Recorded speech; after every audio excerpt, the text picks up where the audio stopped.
नमस्कार दोस्तों, मैं हूं Gaurav. Welcome to our new podcast. आज हम बात करेंगे एक ट्रेडर की जर्नी के बारे में। मैं हूं आपका होस्ट गौरव शर्मा। चलिए शुरू करते हैं। मेरे साथ बैठे हैं अमन गोयल, मेरे काफ़ी अच्छे दोस्त हैं। अमन एक न्यू ट्रेडर हैं। हम जानेंगे उनके जर्नी के बारे में, उनके प्रोसेस के बारे में, उनके एनालिसिस के बारे में। चलिए जानते हैं अमन से, अमन की क्या जर्नी रही। लेकिन उससे पहले आप प्लीज़ एक कंफर्टेबल जगह बैठ जाइए, नोट्स अपने खोल लीजिए और इस पॉडकास्ट को एंजॉय करिए। अमन से हम बात करते हैं। अमन, आप बताइए, आपको कितना समय हो गया है ट्रेडिंग करते हुए स्टॉक मार्केट में आए हुए? हाय गौरव। सो मेरी जर्नी काफ़ी छोटी रही अभी तक स्टॉक मार्केट के अंदर। इट्स बीन 3 months जब से मैंने जर्नी अपनी स्टार्ट की। ठीक है। और अच्छा, आप ट्रेडिंग करते हो, आप क्या इंस्ट्रूमेंट यूज करते हो, किस सिक्योरिटी पे आप ट्रेड करते हो, कहाँ ट्रेड करते हो? मैं बैंकिंग सेक्टर के अंदर चालू कर रखी है मैंने अभी अपनी ट्रेडिंग। तो मेरी ट्रेडिंग इंट्राडे इक्विटी में रहती है, बिकॉज अभी मेरे को 3 months ही हुए हैं तो मैं लर्न करना चालू कर रहा हूँ। एंड इसके अंदर मैंने फाइनेंशियल सेक्टर को काफ़ी क्लोजली मॉनिटर करता हूँ, ठीक है। तो जिसके कारण मैंने चूज़ फाइनेंशियल सेक्टर में किया, उसके अंदर भी स्पेसिफिक टू बैंकिंग, बिकॉज वहाँ के ऊपर न्यूज़ एंड वॉलेटिलिटी एवरीथिंग, हर चीज़ वहाँ पे काफ़ी ज़्यादा आती है और वहाँ से सीखने का सबसे बेस्ट मेरे को नज़रिया मिलता है। बहुत बढ़िया, काफ़ी अच्छी बात है। बैंकिंग सेक्टर को फॉलो करते हैं, मैं भी बैंकिंग सेक्टर को फॉलो करता हूं। मेरे हिसाब से बैंकिंग सेक्टर इतना ज़्यादा लिक्विड है कि इंडिया की पूरी फाइनेंशियल मॉडल के बारे में बैंकिंग सेक्टर बता देता है, जो भी ऊंच नीच होती है। और दोस्तों, मैं आपको बता दूं कि बैंकिंग सेक्टर में जब सिस्टम में जब पैसा आता है तो बाकी जो सेक्टर्स हैं वो अपने आप ही ऊपर जाने लग जाते हैं, because banking sector is the one जो कि बाकी सिस्टम को पैसा प्रोवाइड करता है, मनी प्रोवाइड करता है, लिक्विडिटी प्रोवाइड करता है, जिससे खरीद बेच होती है, लिक्विडिटी बढ़ती है एज ए कंट्री में भी और स्टॉक मार्केट में भी। काफी अच्छा, काफी इंटरेस्टिंग चीज आपने बताई है अमन। दूसरा क्वेश्चन मेरा ये आपसे होगा कि आप एसबीआई में ही क्यों ट्रेड करते हो, और मतलब एसबीआई में क्यों, आईसीआईसीआई में क्यों नहीं, और दूसरे जो छोटे साले बैंक है जिनमें अच्छा पोटेंशियल है, आप उन पे ट्रेड क्यों नहीं करते हो? गौरव, मैं एसबीआई में ट्रेड इसलिए करता हूँ क्योंकि वहाँ पे मेरे को मिलती है लिक्विडिटी। एंड बैंकिंग सेक्टर में जब आप एक स्टार्ट कर रहे हो तो ज़रूरी होता है कि आपके पास एक ऐसा कोई बैंक हो जिसमें आप ट्रेड करो, जहाँ पे आपको ज़्यादा रिस्क नहीं लेनी पड़ रही है, थोड़ा कम पैसा डालना पड़ रहा है, एंड आपके उसमें लिक्विडिटी बहुत ज़्यादा होनी चाहिए। सो अगर लिक्विडिटी नहीं है तो आपका ऑर्डर एग्जीक्यूशन वगैरह सब फंसता है एंड वो काफ़ी ज़्यादा अच्छा नहीं होता। तो सही बात है, सही बात है। जो लिक्विडिटी के बारे में थोड़ा आपको मैं बताऊं तो लिक्विडिटी अगर नहीं होगी आपके स्टॉक में जिस पे आप रेगुलर ट्रेड करते हो, इंट्राडे ट्रेडिंग में रेगुलर ट्रेड करना पड़ता है एक ही स्टॉक में। आप मल्टीपल स्टॉक्स में ट्रेड मत कीजिए, आप एक स्टॉक में ट्रेड कीजिए जिसमें लिक्विडिटी अच्छी हो।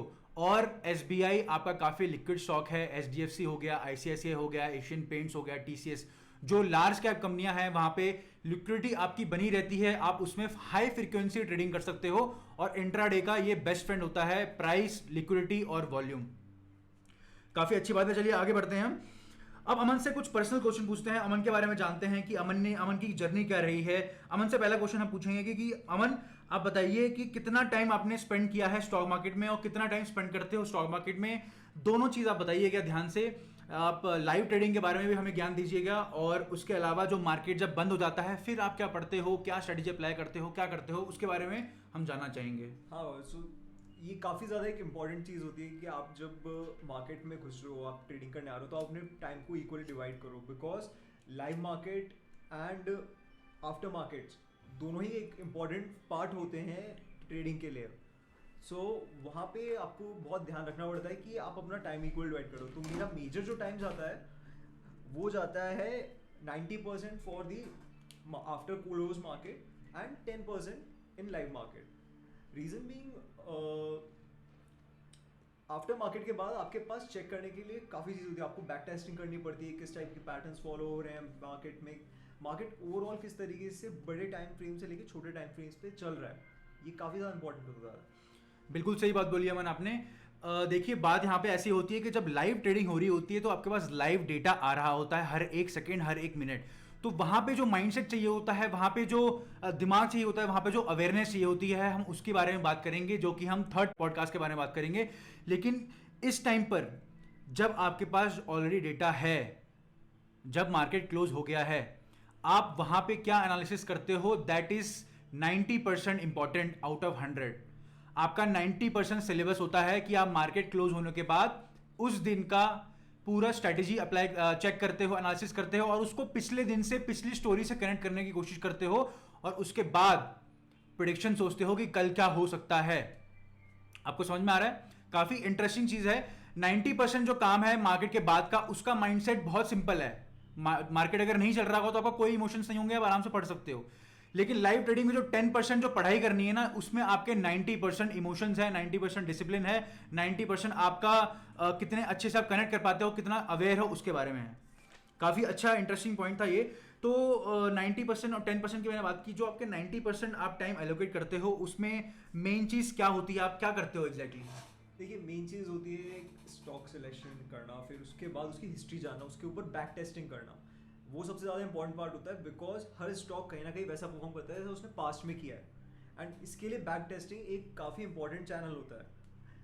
इसके अंदर आप अलग अलग सिचुएशंस आपको टेस्ट करनी पड़ती है कि भाई आपका डे टाइम फ्रेम्स में जो प्राइस एक्शन चल रहा है वो आवरली में कितना ज़्यादा इफेक्ट कर रहा है, कितना ज़्यादा उसका 30 मिनट्स, 15 मिनट्स, 5 मिनट्स पे आ रहा है। फिर आपको क्रॉस इंडेक्सिंग भी देखनी पड़ती है कि भाई if supposedly my Nifty index किस तरीके से परफॉर्म करेगा, वो डिपेंड कर जाएगा हमारे इस स्टॉक पे।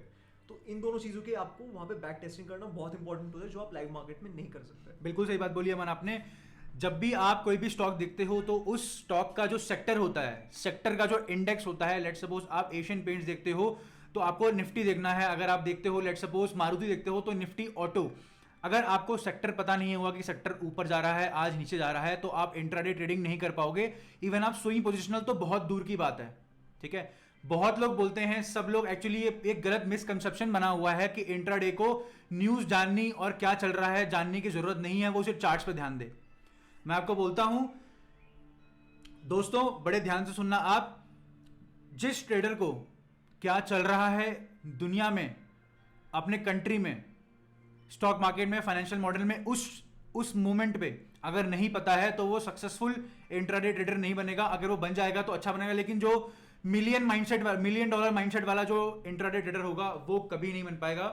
मैं आपको लिख के देता हूं, इस पॉइंट को आप जरूर नोट कर लीजिएगा। इस पॉइंट को मैं पॉडकास्ट में भी मेंशन कर दूंगा अलग से।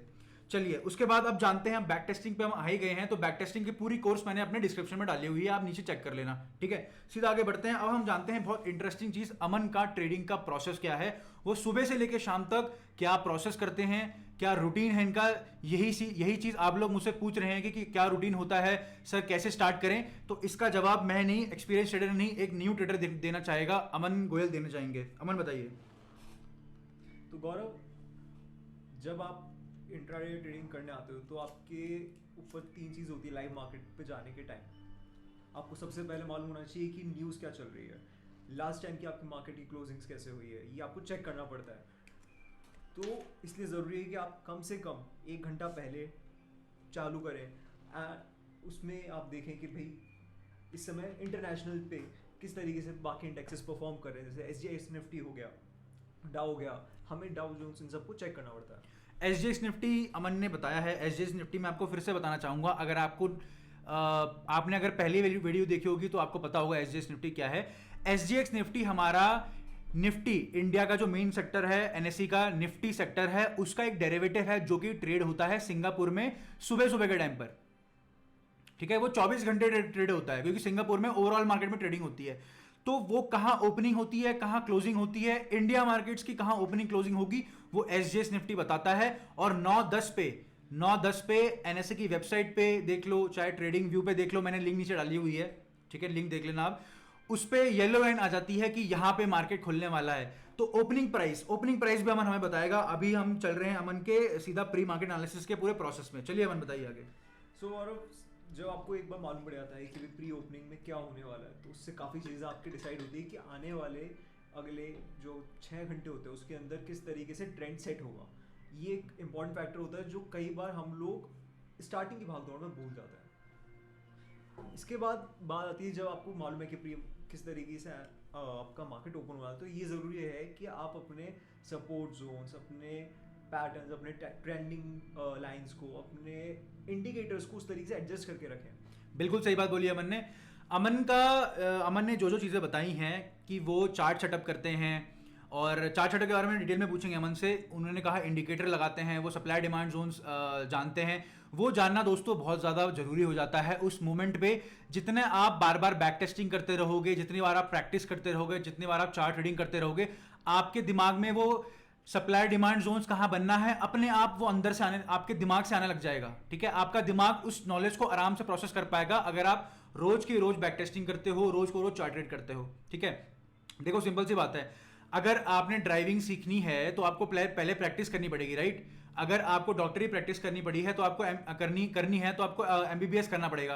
अगर आपको आईटी सेक्टर में जाना है, बड़े बड़े मॉड्यूल्स लिखने हैं, सॉफ्टवेयर लिखने हैं, तो पहले आपको कोडिंग सीखने के लिए 4 साल बीटेक करनी पड़ेगी। सिंपल सी बात है। तो इसी के लिए ट्रेडिंग में इतना समय नहीं चाहिए, ना ही 4 साल, ना ही 3 साल, ना ही 2 साल, कुछ नहीं। 2 महीने शांति से बैठ के आप बैक टेस्टिंग कीजिए, आप चार्ट ट्रेडिंग कीजिए, आप ट्रेडिंग सेटअप्स में बात करिए, चार्ट सेटअप कैसे करना है, स्टॉक कैसे ढूंढना है, ये सब मैंने नीचे नॉलेज सीरीज बना के डिस्क्रिप्शन में लिंक डाला हुआ है। आप उसको बारी बारी देखिए, नोट्स बनाइए और अपने ट्रेडिंग को सुधारिए, प्रॉफिटेबल हो जाइए। जानते हैं अमन से कि उनका चार्ट सेटअप कैसे करते हैं, चार्ट का स्टाइल कैसा होता है इनका। मॉर्निंग में सबसे पहला जो काम, जो आपका चार्ट सेटअप होता है, ये कहीं ना कहीं इफेक्ट करता है कि आपके पास कितनी नॉलेज आने वाली है उस लाइव मार्केट की। तो इसलिए मैं वहाँ पे अपने सबसे पहले इंडेक्सेस खोलता हूँ। जैसे अब मैं बैंक सेक्टर के अंदर कर रहा हूँ तो मेरा होता है बैंकिंग का इंडेक्स निफ्टी, बैंक निफ्टी। ठीक है, उसको अब अलग अलग टाइम फ्रेम पे खोलता हूँ कि आवर बेसिस पे हो गया, फिर उसके बाद हमारा 30 मिनट्स पे एंड 15 मिनट्स पे क्या चीज़ें परफॉर्म कर रहा है, एंड 5 मिनट्स एट मोस्ट। उसके बाद जो मेजर इफेक्टिंग सेक्टर्स हैं बैंक निफ्टी के, वो हो जाता है हमारा HDFC बैंक, ICICI बैंक्स। तो ये कहीं ना कहीं बहुत बड़े होते हैं। तो इनके ऊपर सबसे पहला मेन इंपॉर्टेंट होता है कि आप इनको ढंग से एक जगह खोलें विद अपने proper indicators, that so that आपको मालूम पड़े कि मोमेंटम किस तरफ बिल्ड हो रहा है। ध्यान से सुनिएगा ट्रेडर्स। अगर आप दोस्तों अगर आप ध्यान से सुन रहे हैं इसको, तो आप प्लीज नोट कीजिएगा कि चार्ट सेटअप में आपको अलग अलग टाइम फ्रेम में चार्ट खोलना है जिस पे आप ट्रेड कर रहे हो, और बाकी जो इफेक्ट हो रहा है सेक्टर का इंडेक्स, बैंक निफ्टी, उनको आप अलग से एनालाइज करते रहो कि ओवरऑल मार्केट में सेलिंग हो रही है, कंफ्यूज है मार्केट, की मार्केट में बाइंग हो रही है। ये जानना बहुत जरूरी है। हाँ मना आगे बढ़, आप प्लीज दोस्तों आप नोट कर लेना इस चीज को, अपने जगह कहीं लिख लेना, और इसको बाद में बैक टेस्टिंग और प्रैक्टिस के टाइम पर देखना। चलिए आगे बढ़ते हैं।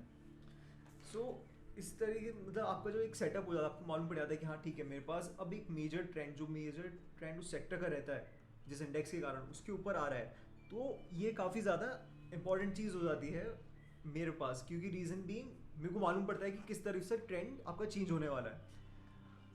अब आप उसको मल्टी टाइम फ्रेम के एनालिसिस के थ्रू कनेक्ट कर सकते हैं। सो उसमें आप अपना 30 मिनट्स का खोलेंगे, उसमें देखिए किस तरीके का पैटर्न बन रहा है, क्या वो वैलिडेट हो रहा है 15 मिनट्स पे।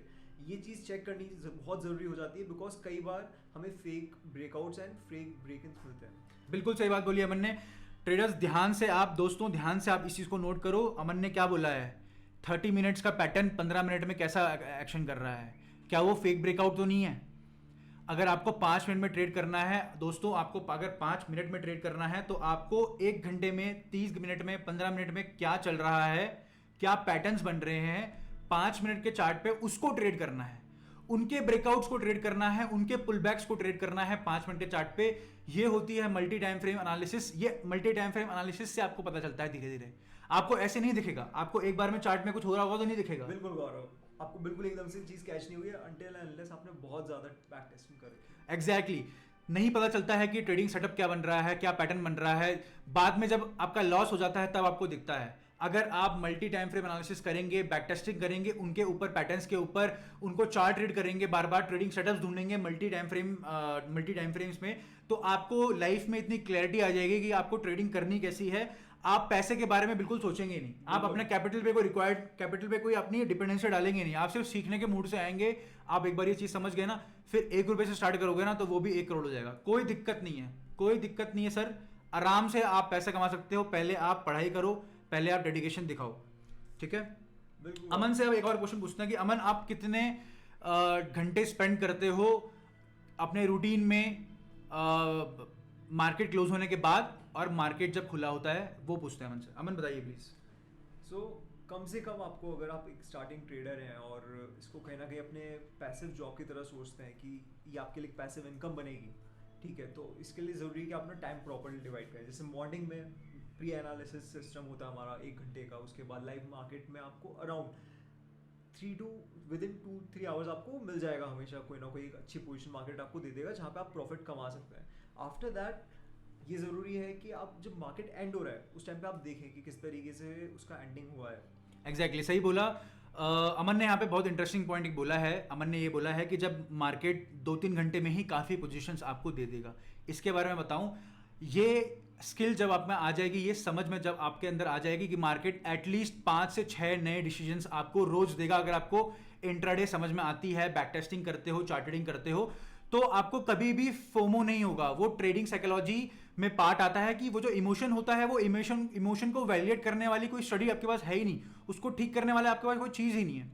एक्चुअली में क्या होता है, अगर आप यही नहीं कर रहे हो तो इमोशंस तो डेफिनेटली आ ही जाएंगे। ठीक है, आप इतनी बैक टेस्टिंग करो कि वहां पे आपको 10 डिसीजंस मिल रहे होंगे, कोई मिल रहा होगा 10 पॉइंट्स निकालने वाला, कोई मिल रहा होगा 50 पॉइंट्स निकालने वाला, और बड़े बड़े ब्रेकआउट्स में तो 10 मिनट्स वाला और 100 पॉइंट्स भी मिलेगा। बिल्कुल गौरव, बिल्कुल सही बात है। इमोशंस का ध्यान रखना बहुत ज़्यादा ज़रूरी हो जाता है जब हम ट्रेडिंग कर रहे हैं। रीज़न बीइंग ये कहीं ना कहीं हमारी एक पोजीशन लेने की माइंडसेट को इफेक्ट करेगा कि आप किस तरीके से, अगर आप कहीं बुलिश हो रहे हैं, कहीं बेयरिश हो रहे हैं, तो वो चीज़ एक काफ़ी इंपॉर्टेंट पार्ट प्ले करने लग जाती है। तो माइंडसेट होना आपका स्टेबल बहुत ज़्यादा ज़रूरी होता है। तो ये काफ़ी हो गया मेरे ट्रेडिंग सेटअप के बारे में। किस तरीके की आपका रहा जर्नी जिसमें आपने अपना ट्रेडिंग सेटअप ओवर डिस्कवर किया? तो बिल्कुल अमन, मैं आपको बताना चाहूँगा अपनी जर्नी के बारे में भी। थैंक यू सो मच अमन, आपने टाइम स्पेंड किया हमारे साथ और नई जर्नी का एक स्टार्ट किया हमारे साथ, आप लोगों के साथ, जितने भी आप पॉडकास्ट सुन रहे हो। डेफिनेटली अगर आप ये पॉडकास्ट सुन रहे हो तो आपको इतना ज़्यादा फ़ायदा होने वाला है। ये आपके लिए मैं बाइबल पढ़ रहा हूँ, आप ऐसा समझिए कि मैं आपके लिए बाइबल पढ़ रहा हूँ। ठीक है, जितने भी हमने बात की है अमन और मैंने, आपने अगर नोट्स बनाए होंगे, कोई दिक्कत नहीं है, नोट्स नहीं बनाए तो अब बना लो, वरना मैं आपको बता दूंगा कि किस टाइम पे मैंने क्या बोला है। ठीक है, और अब मैं आपको बताता हूँ कि मेरा ट्रेडिंग का प्रोसेस क्या रहता है, ओवरऑल मेरा रूटीन क्या रहता है। ठीक है, तो शुरुआत होती है 9 बजे। 9 बजे मैं पहले ही उठ जाता हूँ, लेकिन 9 बजे मैं अपना लैपटॉप ऑन करता हूँ। ठीक है, सेटअप खोलता हूँ। ट्रेडिंग व्यू वेबसाइट है, नीचे डिस्क्रिप्शन में लिंक डाला होगा मैंने। ट्रेडिंग व्यू वेबसाइट पे मैं मल्टीपल चार्ट्स खोलता हूँ, आपको मैं दिखाता भी हूँ पोस्ट मार्केट में, मैं आपको दिखाता भी हूँ लाइव ट्रेडिंग में। आपको कोई भी एनालिसिस देखनी है, आप कोई दिक्कत नहीं है, सब कुछ चैनल पे, आप जाके उसको देखिए, उसको समझिए और जानिए। तो मैं 9 बजे खोलता हूँ। 9 बजे से मैं 10 मिनट में, जब प्री मार्केट ओपनिंग होती है, याद रखना 9-10 AM पे आपकी प्री मार्केट ओपनिंग होती है, तब पता चलता है कि निफ्टी का जो डेरिवेटिव है SGX वो कहाँ खुलने वाला है, बैंक निफ्टी का खुलने वाला है, सारे स्टॉक्स जितने बाहर ट्रेड होते हैं वो स्टॉक पता चल जाते हैं कहाँ खुलने वाले हैं। उससे मार्केट का मूड डिसाइड होता है। याद रखना ओपनिंग प्राइस बहुत ज़्यादा इंपॉर्टेंट होता है। 9-10 तक मैं ये करता हूँ। 9-10 के बाद मैं अपने आप को फोकस में ले आता हूँ, इतना फोकस में कि मुझे ऐसा लगता है कि मैं स्टॉक मार्केट में बैठा हुआ हूँ, आंखें बंद अगर कर लूँ ऐसा लगता है कि स्टॉक मार्केट की जनता में मैं बीच में बैठा हूँ, अपनी बारी का इंतजार कर रहा हूँ। ठीक है, 9:15 पे मैं अपने एनालिसिस चालू करता हूँ लाइव ट्रेडिंग में। आपने देखा होगा मेरी पिछली वीडियो लाइव ट्रेडिंग की निकाली है जिसमें मेरा प्रॉफिट हुआ है, अगली वीडियो निकाली है जिसमें मेरा लॉस हुआ है। ठीक है, कोई दिक्कत नहीं, आप मेरी एनालिसिस देखिए, आप मेरा इमोशंस देखिए, आप मेरे डिसीजंस देखिए, आपको भी ऐसे ही सीखना है। फिर वहां से मैं चालू करता हूँ ट्रेडिंग करना। 9:15 के बाद मैं देखता हूँ कोई ब्रेकआउट आ रहा, ब्रेकआउट तो नहीं आ रहा है निफ्टी बैंक निफ्टी में। अगर ब्रेकआउट आता है तो पुल बैक के बाद नया ट्रेंड वहीं सेट होने वाला है।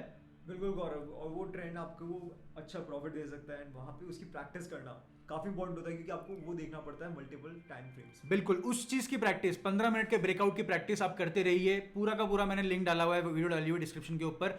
कोई भी ब्रेकआउट हो, कैसा भी पैटर्न बन रहा हो ना, आपको समझ में आ जाएगा कि पहले 15 मिनट में क्या होता है। आप बैक टेस्टिंग करते वक्त ये मत देखिए कि स्टॉक कैंडल स्टिक क्या कर रही है, आप ये देखो कि 9:15 जब मार्केट खुला है तो जो बड़े बड़े प्लेयर्स हैं उन्होंने जो पोजीशंस चेंज की है उसके हिसाब से रिटेल ट्रेडर है, छोटे इन्वेस्टर्स हैं, वो लोग अपना पैसा निकालेंगे और डालेंगे पहले 15 मिनट में, ताकि मोटा पैसा बने, क्योंकि उसी के बाद मार्केट अपना ट्रेंड डिसाइड करता है। उसके बाद आप रिटेल ट्रेडर्स हो, उसमें हम एंट्री कर सकते हैं। ठीक है, उसके बाद मैं देखता हूँ 10 बजे के बाद क्या हो रहा है। हाँ, मार्केट का ट्रेंड सेट हो गया है। फिर 12 बजे चल रहा होता है, 12 बजे कुछ अच्छी ट्रेड मिलती है। कभी कभार मैं वेट करता हूँ मोस्टली एक्सपायरी डे का। अगर मैं 12 साढ़े 12 के बाद ट्रेड करना चाहता हूँ, 12 साढ़े 12 के बाद ट्रेड करना चाहता हूँ, या 1 बजे के बाद चाहता हूँ ट्रेड करना, तो मैं एक्सपायरी डे का यूज़ करता हूँ। एक्सपायरी डे में मैं गामा स्कैल्पिंग करता हूँ, उसके बारे में आपको वीडियो मिल जाएगी, सारी मैं डाल दूंगा। आप लोग अगर अभी भी पॉडकास्ट में बने हुए हो तो प्लीज़ सब्सक्राइब कर देना इस चीज़ को, मेरे वीडियो को लाइक कर देना अगर आपको अच्छा लगे, अगर आपको ऐसा ही ज्ञान चाहिए तो,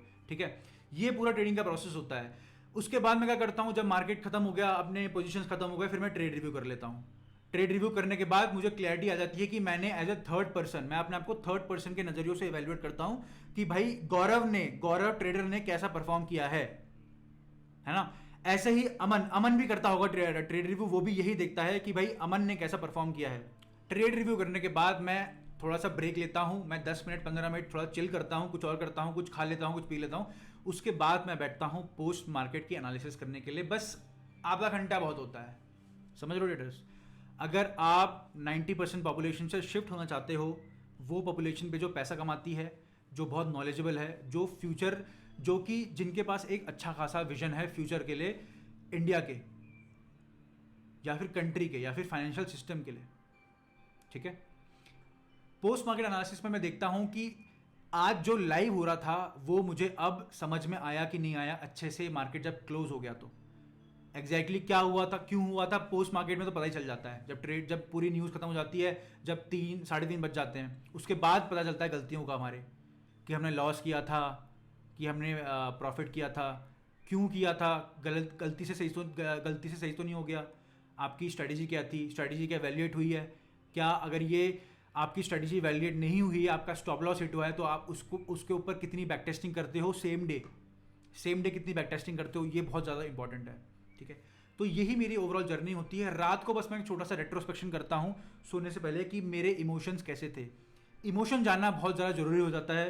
अमन थोड़ा सा हमें बताएंगे इमोशंस के बारे में। बिल्कुल गौरव, जब बात आती है ट्रेडिंग की तो इमोशंस एक बहुत इंपॉर्टेंट रोल प्ले करते हैं कि वो आपका माइंडसेट डिसाइड करते हैं, जैसे मैं आपको बता रहा था। कई बार ऐसा होता है कि भी मार्केट बियरिश हो रहा होता है, बट आपने एक लॉन्ग पोजीशन ले ली है एंड आपको दिख रहा है आपको लॉस हो रहा है, बट आप उसको कवर नहीं करते, उसको आप स्टॉप नहीं करते वहाँ पे, बिकॉज आपको कहीं ना कहीं लगता है कि नहीं मार्केट वापस टर्न होगा। तो ये एक इंपॉर्टेंट इमोशन हो जाता है जो कि आपका माइंडसेट चेंज कर देता है, भले ही बायस क्रिएट कर देगा वो एक, कि अगर अप ट्रेंड है तो इट्स गोइंग डाउन ट्रेंड, इस तरीके से भी चेंजेस हो जाता है। बायस क्रिएट कर देगा, ये बहुत इंपॉर्टेंट चीज़ बोली अमन ने। तो बियर बायस आजकल के सभी ट्रेडर्स में मैंने जितना देखा है, यूट्यूब पे पढ़ा है, रेडिट पे मैंने कन्वर्सेशंस पढ़े हैं कि लोग शॉर्ट ज़्यादा करते हैं। जिनको पता होता है ना, ट्रेडर्स बन जाते हैं, वो शॉर्ट ज़्यादा करते हैं ये सोच के कि नहीं मार्केट इतना ऊपर नहीं जाएगा। दोस्तों मैं आपको बता दूं, बड़े टाइम फ्रेम में जब सेलिंग होगी तब आप 5 मिनट के चार्ट पे हमेशा बियर पैटर्न देखोगे, ठीक है। और जब बड़े टाइम फ्रेम पे बाइंग हो रही होगी, 1 घंटे के चार्ट में सिर्फ बाइंग चल रही है, बड़ा पैटर्न बन रहा है, तो आप 5 मिनट के चार्ट पे सिर्फ बुल फ्लैग पैटर्न्स देखोगे, ब्रेकआउट पैटर्न्स देखोगे, जो पॉजिटिव वाले हैं, जो ऊपर जाते हैं, जो ऊपर की तरफ टूटते हैं, पुल बैक लेते हैं, वहां पे आप एंट्री करोगे, आप ट्रेंड को फॉलो करोगे, आप मोमेंटम को फॉलो करोगे। मैंने आपको बताया है, एक जो ट्रेडर होता है उसके 3 बेस्ट फ्रेंड्स होते हैं ट्रेडिंग में। एक होता है प्राइस, दूसरा होता है ट्रेंड, तीसरा होता है मोमेंटम। हाँ बिल्कुल। तो इन तीनों से जिसने दोस्ती कर ली है वो प्रॉफिटेबल बन जाएगा। आज ना कल वो इतना प्रॉफिटेबल बन जाएगा, उसको लगेगा कि कुछ जादू हो गया है। यही 3 चीज़ें बहुत ज़्यादा इंपॉर्टेंट हो जाती है गौरव, क्योंकि ये आपका मेजर पार्ट प्ले करती है जब भी आप कभी भी ट्रेड लेने जा रहे हो, और इससे इफेक्ट हो जाएगा आपका आने वाला कल। बिल्कुल सही बात है। तो ये था आज का पॉडकास्ट के बारे में, हमने बात की कि ट्रेडर की जर्नी, अमन की जर्नी के बारे में बात की। फिर हमने धीरे धीरे उसको प्रोसेस ओरिएंटेड किया, हमने बातें की कि क्या क्या इंपॉर्टेंट चीज़ें हमें करनी होती है एज ए ट्रेडर। अगर आपको डेली रूटीन जानना है, डेली आपको हैबिट जानने हैं, तो यही चीज़ें हैं जो आपको अपने करंट हैबिट्स में इंक्लूड करनी पड़ेगी। अदरवाइज आप इस चीज़ को नहीं कर पाओगे। आप बस ये बोलते रह जाओगे मेरे पास टाइम नहीं है, मेरे पास टाइम नहीं है, मेरे पैसे लॉस हो गए हैं, मेरे को समझ नहीं आ रहा क्या करना है, 8 लाख 9 लाख रुपए लूज कर दिया है बैंक निफ्टी में। ऐसी कोई दिक्कत नहीं है। अगर हुआ है ना, आप सबसे पहले अपना माइंडसेट चेंज करो, एक्सेप्ट करो कि आपने गलती की है, उसके बाद ही आप अपने आप को चेंज करने की कोशिश करोगे। यही था मेरा मेन मोटिव बताने का आपको, कि जो भी हो रहा है एक्सेप्ट करो और अवेयर हो जाओ उस मोमेंट के बारे में। यही इस पॉडकास्ट का मैसेज है। आई होप आपने नोट्स बना लिए होंगे और आपने इंपॉर्टेंट चीज़ें नोट कर ली होगी, और आपको पता चल गया होगा कि आपको अब क्या करना है। अगर आपने मेरी वीडियोस देख ली हैं तो आपको पता है क्या करना है। खुद से जाके बैठ जाओ, प्रैक्टिस करो आराम से, कोई दिक्कत नहीं। कल बैठेंगे, मतलब मंडे बैठेंगे आराम से, संडे कल भी चिल करेंगे। अगर आप इसमें नए हो तो आप जाके मेरे चैनल को चेकआउट कर सकते हो। होम में काफ़ी इंटरेस्टिंग मैंने वीडियोस डाले हुए हैं। स्टॉक मार्केट बेसिक्स के बारे में अगर आप नए हो, प्राइस एक्शन क्या होता है, लिक्विडिटी की जो मैंने बात की वहां पे मैंने टेक्निकली एक्सप्लेन किया है, जो अमन और मैंने बात की है। उसके बाद अगर आपको इंट्राडे ट्रेडिंग करनी है कि नहीं करनी है, आप डिसाइड कर सकते हो मेरे उस इंट्राडे ट्रेडिंग बेसिक्स के सीरीज से। उसके बाद अगर आप रेडी हो गए, अगर आपने ठान लिया है कि हाँ मैं आज से चेंज होना चाहता हूँ, आज से मैं पैसा कमाना चाहता हूँ, आज से मुझे एक फाइनेंशियल इंडिपेंडेंट लाइफ चाहिए, आज से मैं किसी की बात नहीं सिर्फ अपनी बात सुनूंगा, मैं कुछ अपने लिए करना चाहता हूँ, तो आप जाओगे और ट्रेडिंग प्लान जो मैंने बनाया हुआ है, most effective trading plan for you, उसको पूरा देखोगे 1 घंटे के अंदर, नोट्स बनाओगे और उसको इंप्लीमेंट करना अगले दिन से ही, इवन संडे से चालू करोगे। उसके बाद है आपका बैक टेस्टिंग की पूरी सीरीज है जो आपको देख सकते हो। उसको चार्ट ट्रेडिंग करनी बहुत ज़्यादा इंपॉर्टेंट होती है। दिन में आप 50-50 चार्ट ट्रेडिंग कर लो, ठीक है, इतने एक्सट्रीम लेवल पे जाना चाहते हो, नहीं तो आप दिन के 2 चार्ट भी रीड करोगे ना सर, 10 मिनट से ज़्यादा नहीं लगता है। मंथली, वीकली, डेली, आवरली खत्म, मंथली, वीकली, डेली, आवरली खत्म, इतना सा करना है। अगर वो भी नहीं कर पा रहे हो तो चार्ट ट्रेडिंग की मेरी पूरी सीरीज देखो, आपको पता चल जाएगा कि चार्ट ट्रेडिंग कैसे करनी है। उसके बाद लाइव ट्रेडिंग की मेरी जो वीडियोस है वो देख लेना, और उसमें ट्रेडिंग सेटअप्स मैं कैसे बनाता हूं उसके लिए अलग से सीरीज बना रखी है। मैंने पूरा एक्सप्लेन कर रखा है कि लाइव एक एक कैंडल को एसेस करने के बाद क्या सेटअप बन रहा होता है 5 मिनट पे, वो हम वहां दे सकते हैं, ठीक है।